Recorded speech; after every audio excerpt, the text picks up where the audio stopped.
Now students, we had discussed about food chain. That was for understanding purpose. Let's get into reality. You won't find a single deer in a forest. You won't find a single crocodile, as we took the example. You won't find them in isolation. So there would be many food chains which would be occurring simultaneously. And when we talk about food chains, instead of defining them as the primary consumer or the primary tertiary consumer, it's better to identify them in terms of trophic levels. Okay, this is the new term that you are going to hear now. But what would be trophic levels? You have heard them many a times. Trophic levels are primary producers, simple ones. Only thing that you get to know is that these are the trophic levels. Trophic levels are the various levels in the food chain from where energy flows. So basically when we talk about food chain, how we have to define the term, it is the chain which represents the flow of energy from one trophic level to other trophic level. Second is primary consumers. Third is secondary consumers and tertiary consumer. So these are the trophic levels. What is food chain? Food chain is the flow of energy from one trophic level to the other trophic level, where by any means, by default, like you have default settings in your systems, by default every ecosystem has a setting that primary producer would be the first one from where the energy flow starts. Now when we talk about energy flow, we discussed food chain. Yes, very important to discuss. Now we are going to take in reality how these food chains are present. Food chain is not present in isolation. Food chains, many food chains would yet again be interacting among themselves, and that term is known as food web.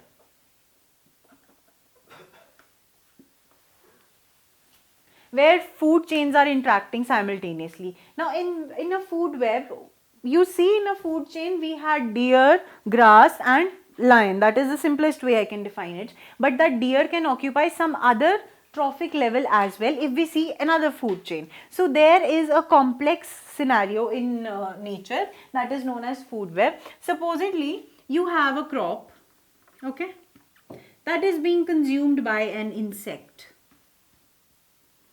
That insect is further consumed by a frog.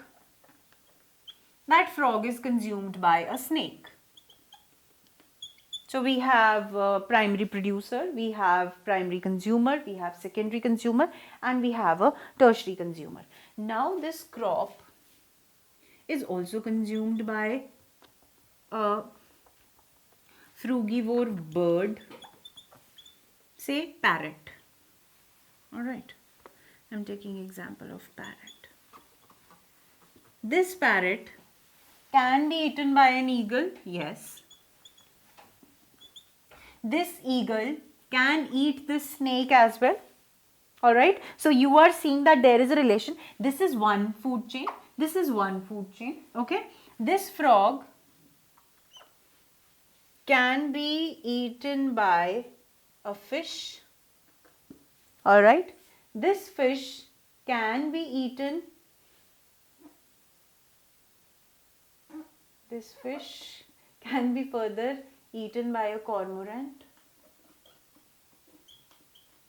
Okay, so you are seeing that the trophic levels are different.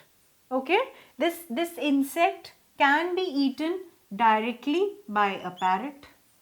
Alright, this insect can be eaten directly by a sparrow. Now, sparrow, putting the sparrow over here would be a little bit confusing. You see, the food chains are connected over here. This is the primary producer, and this parrot can die and it can become in part of decomposers as well. All of them are going to get into detritus food chain somehow or other. So this particular arrangement where many food chains are interacting with each other are known as food webs, and food webs are the reality that you see in an ecosystem, because an isolated food chain probably is not possible in an ecosystem. So we get to know that the energy is taken from the sun by primary producers, then it moves to the various trophic levels with a 10% loss. That is known as 10% law of energy loss. It is nothing difficult. It is only second law of thermodynamics, where we get to know that only 10% of energy that is being consumed in the form of food would be taken up by the organism. Rest of the 90% would be dissipated out in the form of heat loss. Heat loss we term it. So 10% law of energy loss is there. Everywhere whenever there is a transition to the next trophic level, 90% of energy has been lost. Then we see that there are food webs which are present in the nature, and after these food webs and food chains, they are occurring in the nature. What we get in the end at the trophic level is known as standing crop. Please cram this term. This has nothing to do with crops that we know, that wheat and grains and others. This has nothing to do with crops. This standing crop is basically the biomass. Alright? The biomass production that is available at each trophic level. Is it clear? At each trophic level, whatever biomass is available. If I am talking in an ecosystem about the producers, so the biomass of the producers would be standing crop of that trophic level. If I am talking about the omnivores, supposedly I am talking about lions, supposedly there is the top carnivore is lion in a given ecosystem. So the biomass of those lions would be the standing crop of the fourth trophic level. So that is known as standing crop. Now there is another term, that is standing state. This is not that important term, but as we are talking about standing crop, so we need to know what standing state is. Standing state is the availability of nutrients at a given trophic level. Would it be? No, it won't be a trophic level.